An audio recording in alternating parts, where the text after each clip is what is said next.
30대를 앞두고 결혼에 대한 부담감을 느끼며 아는 사람들에게 연락을 하다가 친구 소개로 나와 잘 맞는 사람이 있냐고 물었고 존을 만나 1년 가까이 사귄 끝에 2달 만에 결혼을 결심하게 됐다.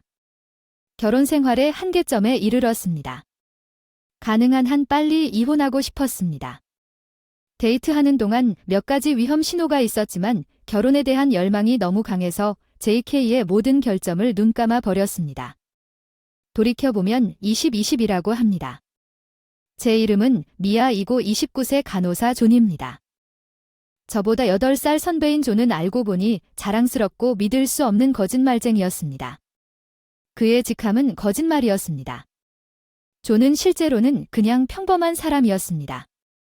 직위가 없는 슈퍼마켓 직원 직업으로 판단할 생각은 없었지만 데이트할 때 점장이라고 주장했고 나이가 37세인 점을 감안하면 당연히 믿었지만 손님 명단을 정할 때는 그 사람을 믿었다. 우리 결혼식에 매장 매니저 알렉스를 초대해야 한다고 했고 대리 데이빗은 거짓말을 했다. 잠깐, 내가 존을 만났을 때 당신이 매니저라고 말한 줄 알았는데 그는 아무렇지도 않게 밝혔습니다. 내가 결국 매니저가 될 거라고 말한 적이 없다고요? 거짓말했어 충격받았고 배신감 들었지만 결혼식 장소는 이미 예약되었고 우리는 이미 결혼할 필요가 없다면 서로의 가족을 소개했습니다. 제이에는 위협적으로 유감스럽게 말했습니다. 나는 결혼하지 않겠다고 대답했고 이제야 깨달았습니다. 당신이 내 직함에 속지 않은 것은 실수였습니다. 당신은 나에게 반했습니다. 세부 사항은 중요하지 않습니다. 그냥 소란스럽지 않게 나를 따르십시오. 그래서 존은 자신감 있고 쿨하게 행동하려고 노력했지만 솔직히 그것은 아무것도 아니었지만 왜 거짓말을 하는 것입니까? 매니저 애초에 그걸 지적하고 싶었지만 말다툼을 피하기 위해 조용히 지냈고 다음 거짓말은 우리의 생활 상황에 관한 것이었습니다.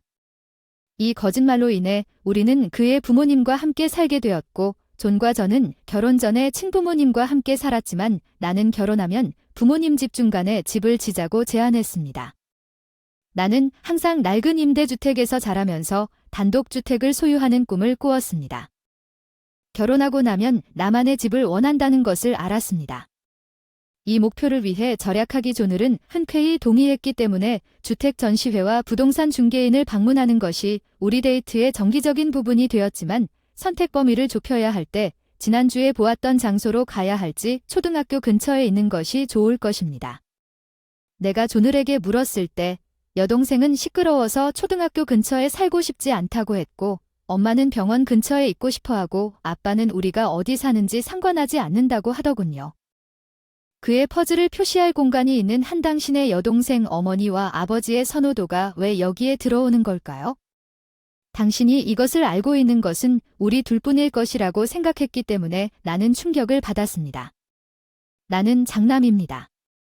가족이 함께 살 수 있도록 새 복층 건물을 지을 예정이라는 것은 나에게 완전히 새로운 일이었습니다. 나는 우리 둘만 함께 사는 것에 대해 존을과 항상 논의해왔고 그렇다면 그 사람도 그 안에 있을 것이라고 생각했습니다. 저는 큰딸이고 우리 엄마는 집에 혼자 계십니다. 당신의 가족은 부모님이 2분 모두 계십니다. 당신은 여자이고 나는 남자라는 것을 기억하세요. 게다가 당신의 어머니는 딸이 결혼해도 괜찮습니다. 맞죠? 하지만 저는 이것에 대해 유일한 정보로 알지 못했습니다. 딸 낳는 어머니가 혼자 사시는 것이 걱정되어 처음에는 우리 가족이 될 사람과 결혼하려고 생각했지만 어머니가 괜찮을 거라고 말씀하신 후 기준에 맞는 남자를 찾는 것이 어려웠습니다. 그래서 당신의 행복을 최우선으로 나는 존을 아이와 데이트를 시작했습니다. 언급은 안 했지만 내 여동생은 일하지 않고 우리 부모님은 장남의 가족으로서 연금으로 살고 계시다는 걸 알잖아요. 그들을 부양하는 것이 우리의 의무입니다. 잠깐만요. 저를 여기에 포함시키지 마세요. 그러니 아무렇지도 않게 합의할 수도 있겠네요. 시댁에서 같이 살고 있는데 그 누나까지 같이 사는 건 도저히 받아들일 수 없는 일인데 그 누나는 고등학교 시절부터 말끔한 상태였음에도 불구하고 그 누나는 아무 병도 없고 아주 건강하다고 한다. 인생을 즐기는 걸 좋아해서 일을 하고 싶지 않아요. 당신은 큰 아들의 아내입니다. 당신은 가족을 부양할 생각이 없다고 말했어요. 나는 말문이 막혔습니다. 이 사람은 진지한 건가요? 그렇다면 그는 자신의 수단으로 그들을 부양해야 합니다. 새로운 단독주택에 대한 나의 꿈은 빠르게 위축되었습니다. 제2에는 굳건히 남아 있습니다. 나는 물러서지 않을 것입니다. 마음에 들지 않으면 그냥 이혼하면 되니까. 지금은 내 가족과 함께 살 거야. 그게 상황에서 내가 할 수 있는 최고의 연극이었다고 생각해. 우리 집을 짓겠다는 생각은 미뤘어. 낭비하고 싶지 않았어. 미혼 시절 꿈의 집을 위해 저축한 돈으로 결혼한 후에는 조늘의 가족과 함께 살게 되었습니다. 조늘은 슈퍼마켓에서 일했고 저는 간호사였고 우리 둘 다 교대 근무를 했으며 이사한 직후에도 야간 근무를 했습니다. 며느리는 정오까지 자면 안 된다며 야근을 마치고 시어머니가 이불을 찢는 소리에 잠에서 깨어났다. 조금 전에 돌아와서 내일 또 야근을 해야 한다고 투덜대지 말고 집안일 좀 해. 점심 만들어줘. 뭐해. 조용히 시어머니를 방에서 밀어냈어. 이건 농담이 아니었어. 잠이 필요했어. 미아 당신이 누구라고 생각하세요? 아직도 시어머니가 소리 지르는 게 들려요. 복도에 갔지만 나는 그녀를 무시하고 귀마개를 끼고 문을 잠그고 담요를 덮고 다시 잠이 들었습니다. 오후 300시경에 일어났습니다. 그리고 집안일을 시작했는데 이상하다. 이 집에는 나 말고도 건강한 성인이 셋이나 있는데 왜 나만 집안일과 일을 하라고 기대했는데 남편이 집에 왔다고. 미아 얘기 들었어. 너는 집에 있었는데 너는 안 했어. 엄마를 위한 점심 난 피곤했고 게다가 내가 없을 때는 너희들이 스스로 관리하는데 왜 내가 자고 있을 때도 똑같이 할 수 없니? 조늘이 나를 꾸짖었고 그의 부모님과 여동생이 뒤에서 희죽희죽 웃었다. 너는 어때? 오늘 밤까지 일해야 하는 거 아니었어?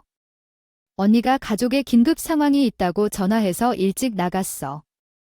이 모든 건 내가 점심을 말도 안 되게 만들지 않았기 때문이야. 내 진심은 빠져나갔고 이건 불에 기름만 더했을 뿐이고 제2에는 결혼을 전제로 한다고 나를 더욱 혼냈어. 시댁에 평안이 없는 아내가 이렇게 힘들다니. 유난히 힘든 날이나 쉬는 날에 어머니 집에 돌아갈 핑계를 찾았습니다. 어머니는 말 한마디 없이 반갑게 맞이해 주었습니다. 이혼하고 싶은데 차마 마음을 놓을 수가 없었습니다. 맞죠. 당장은 아니지만 구조된 고양이가 있다는 걸 아시죠? 아버지가 돌아가신 후 애완동물 친구 아파트가 필요해요. 어머니가 일시적으로 유기되거나 잃어버린 고양이를 키우기 위해 자원봉사를 시작했어요. 우리가 임대주택에 살았는데 거의 50년 된 오래된 집이었죠. 그리고 집주인은 이해해줬고 나도 도와줄게. 쉬는 날 시간을 채우기 위한 좋은 핑계였어. 어머니에게 도움이 될 거라 생각했고 부동산을 보는 게 좋았어. 여러 부동산을 방문하는 동안 일석이조였지만 너무 좋았어. 에이전시 엄마가 중얼거렸어. 단독주택은 헛된 꿈이야. 잠깐만 갑자기 생각났어. 이혼하면 모든 게 해결될 텐데 집은 평생 투자야. 난 누구랑 살고 싶어. 진심으로 함께하고 싶은 사람. 오고양이 귀공사였어. 우연히 발견한 건설회사인데 간판에 고양이 그림이 붙어 있고 입구에 배너가 붙어 있어서 고양이를 좋아하는 사람들을 위한 집이라고 적혀 있었습니다. 우리는 어쩔 수 없이 안으로 들어갔습니다. 점원 BK 매우 친절한 여성이 도윤기를 포함한 그들의 제품에 대해 열성적으로 설명했습니다. 고양이를 위한 야외 케이지. 고양이는 엄밀히 말하면 실내 애완동물인 줄 알았는데 알고 보니 일광욕을 즐기는 고양이를 위한 일광욕실과 고양이가 안전하게 밖으로 나갈 수 있는 특별한 문을 통해 고양이가 안전하게 나갈 수 있는 대형 케이지가 있었습니다. 가게 나갔어. 이혼하고 너랑 살겠다고 선언했는데 갑자기 나타난 엄마는 놀랐지만 더 이상 아무 말도 하지 않았어. 존의 부모님이나 여동생이 더 좋게 변하는 건 상상할 수 없어. 학대가 더 심해질 것 같아. 더 이상 고개를 끄덕일 생각은 없다. 집에 오면 벌써 저녁이었다. 서둘러 저녁 준비를 시작했다. 브로셔를 가방에 넣고 나중에 빨래를 보려고 소파 위에 두었다. 아침에도 여전히 거기 있었고 식탁에는 내 처제와 시누이가 점심으로 먹었던 냉동 피자와 포크의 잔해가 어질러져 있었습니다. 당신은 아내입니다. 당신은 언제까지 빈둥거릴 계획인가요? 배고파서 미안하지만 내 여동생이 뭔가를 만들 수도 있었을 텐데 그게 말도 안 돼. 내 형수는 눈에 띄게 화가 났지만 신경 쓰지 않기로 했어. 어쨌든 우리는 곧 남이 될 거야. 그날 밤 늦게 남편이 집에 와서 꾸짖었어. 나야 이번 달 생활비 통장에 $700밖에 없어 거짓말했어. 미안 직장에 행정상 문제가 있어서 월급이 연체될 테니 월급 받는 대로 입금해라 안 그러면 우리 이혼이야. 지난 달 동거를 시작했을 때 가계비를 어떻게 처리할지 논의했다고 답장했습니다. 조늘은 월급 $2,500의 거의 전액을 내가 기부하고 $700만 넣겠다고 주장했으며 나머지는 용돈으로 유지하기로 계획했지만 동의할 수 없었습니다. 거기에 나는 균등 기여를 주장했고 지난 2달 동안 $700만 예금했고 한동안 똑같은 생활을 계속했다. 이혼 준비 변호사와 상담하고 소지품을 정리하고 일과 부모님 정리에 바빴다. 집 보통 쉬는 날이 다른 조늘은 최근에 부모님과 함께 더 자주 외출하기 시작했고 때로는 그의 여동생과도 더 자주 외출하기 시작했습니다. 이상하다고 생각했지만 그것은 나에게 편리했습니다. 그러던 어느 날 조늘은 내가 새 듀플렉스를 샀고 우리가 계약할 것이라고 말했습니다. 다음 주 월요일에 주택담보대출을 받을 수 있도록 당신이 반대한다면 우리는 이혼합니다. 그는 나에게 이혼 서류도 아주 사려 깊게 보여주었습니다. 집을 보여주었다는 게 무슨 뜻인가요? 당신이 그 주택 브로셔를 집에 가져왔다는 게 무슨 뜻인가요? 저는 다른 주요 건축업자와 함께 갔지만 여전히 당신이 무엇을 기반으로 하는지에 따라요 원했기 때문에 저축한 돈을 모두 사용해야 할 것입니다. 사실 우리가 부동산을 볼 때 집 마련에 대해 이야기했었습니다. 이혼 서류를 볼 수 있습니까? 충격으로 마음이 멍해졌지만 실제로는 기회였습니다. 이혼 서류를 훑어보았는데 이미 채워져 있는 걸 봤어요. 웃음을 참아야 했어요. 조는 몰랐어요. 제가 이혼을 준비하고 있어서 그 사람은 제가 가장 싫어할 거라고 생각하는 일로 저를 위협하면 저를 더 힘들게 만들 거라고 생각했어요. 준수하다 너무 달콤해 이혼이 두려웠던 건 이제 지나간 일이니까 빨리 이혼하고 싶어가고 같은 큰 물건을 가져오지 않고 차츰차츰 지겨워져서 이혼 서류를 바로 작성해서 다음날 아침 일찍 제출했어요. 내 소지품을 옮기는데 큰 어려움 없이 떠날 수 있었습니다. 조늘이 그날 밤 계속 전화하고 이메일을 보냈음에도 불구하고 곧바로 엄마 집으로 돌아갔습니다. 며칠 후 내 전남편이 부모님 집에 나타나서 모두 무시했습니다. 부모님이랑 누나랑 다 화났어야. 이게 무슨 뜻이야? 왜 집에 안 오냐? 이혼 서류가 왔으니까 그냥 이혼 신청 무심코 대답했어. 장난치지만 난 심지어 지었어. 우리를 위한 집을 잘 지으셨어요. 당신은 저와 상의도 없이 그 집을 지었고 제가 당신의 결정에 반대하면 이혼하겠다고 위협했습니다. 아마도 우리가 엄마 집에 있었기 때문에 그에게 상기시켰을 것입니다. 시어머니가 유난히 조용했고 조늘이 반드시 해야 한다고 주장했습니다. 농담으로 이혼 서류 작성하는 게 웃기지 않아서 성격이 전혀 맞지 않아서 이번 기회에 이혼하겠습니다. 화해할 수 없는 차이가 이혼의 첫 번째 이유라는 거 아시죠? 제 처제도 그랬어요. 우리를 부양해줄 당신, 대출금을 잘 갚아줄 당신이 없으면 우리는 곤경에 처할 것입니다. 그건 당신 가족이 스스로 알아내야 할 문제입니다. 나는 이제 낯선 사람인데 왜 내가 완벽하게 건강한 여동생을 돌보아야 합니까? 시아버지가 말없이 나를 노려봤다. 제이엔이 소리쳤다. 야, 그거 가치관 차이 같은데 이혼 사유 또 딱 맞는 거 아니냐 상담하면서 농담을 해서 변호사로부터 단순히 화해할 수 없는 차이점이나 가치관의 충돌을 언급하는 것만으로는 쉽게 이혼할 수 없다는 말을 들었습니다.